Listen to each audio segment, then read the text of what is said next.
শোনো তাহলে, এক সময় এক ধার্মিক ব্যক্তি ছিলেন। সারা জীবন তিনি নিষ্ঠার সঙ্গে আল্লাহর ইবাদাত করতেন এবং সৎ পথে চলতেন। তার যখন মৃত্যুর সময় ঘনিয়ে এলো, তিনি কিছুটা চিন্তিত হয়ে পড়লেন, কারণ নিজের করা ভালো কাজের সংখ্যা নিয়ে তার সংশয় দেখা দিল। তখন আল্লাহর কাছ থেকে এক ফেরেশতা তার কাছে এলেন এবং জানালেন যে তার জীবনে করা সবচেয়ে বড় পাপের কাজটিকে একটি পাল্লায় রাখা হবে এবং তার সবচেয়ে বড় পুণ্যের কাজটিকে আরেকটি পাল্লায়। যে পাল্লার ওজন বেশি হবে সেই অনুযায়ী তার বিচার হবে।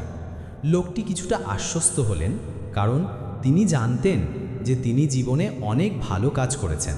কিন্তু যখন তার সবচেয়ে বড় পাপের কাজটিকে পাল্লায় রাখা হলো, দেখা গেল যে সেটি এতটাই ভারী যে অন্য পাল্লাটি শূন্যে ঝুলে রইল। লোকটি হতাশ হয়ে গেলেন। তখন ফেরেশতা তাকে বললেন, মনে আছে একবার এক তৃষ্ণার্ত কুকুরকে জল খাইয়েছিলে? লোকটি মাথা নাড়লেন। ফেরেশতা বললেন, তোমার সেই দয়ার কাজটি এতটাই মূল্যবান ছিল যে সেটি তোমার সব পাপের চেয়েও ভারী।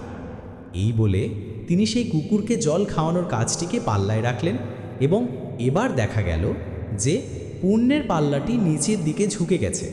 লোকটি স্বস্তির নিঃশ্বাস ফেলল এবং আল্লাহর প্রতি কৃতজ্ঞান হলো। এই গল্প থেকে আমরা শিখতে পারি যে কোনো কাজই ছোট নয়।